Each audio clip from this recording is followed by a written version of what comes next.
Hey Brett, what's happening? By the way, I like your Christmas outfit. You look cute today. Got that a lot today. Yeah, I get it. Anyways, a lot of people talk about the bounce of the wedge and the leading edge of the wedge, and we want you just to kind of explain. Can you show everybody where the bounce is on the wedge and where the leading edge is? Yeah, this is the bounce of the club here. So when we're hitting chips, we want to use the back of the club, which when we go like that would be the lowest part of the club, and this is the leading edge, and we want to keep that out of it, because the leading edge is what's going to cause the club to dig. So if we do it right, we can use the bounce and get the club gliding along the ground. And you would call that the bottom of the wedge just to make it simpler rather than the bounce, correct? Yep.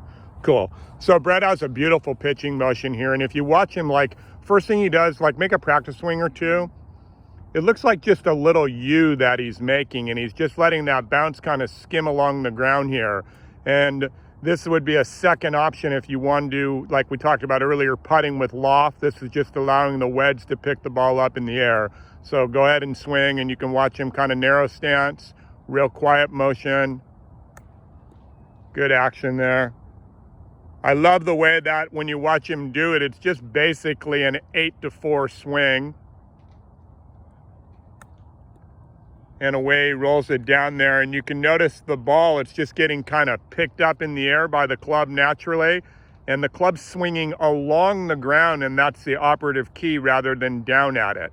When we say one, we mean $100. Brett, do this again and kind of just make a practice swing one time and show what a steep one would look like. Too steep and two at the leading edge, it just goes down, and that's what we see a lot. We don't want to dig, so we like skimming with the bounce. Brett, go ahead and do one more.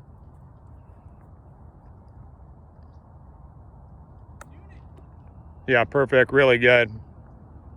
And you can see how consistent he is with those. That's really nice action. You got anything to add to that, Brett? Yeah, I think especially in the practice swings, it's a great time to use your practice swing and get a feel for it. So we want to get that club gliding along the ground, keeping the leading edge out of it. And we just want to slip in there and have the ball get in the way and just make the same motion, and that's it. I love that key. Thanks, Brett.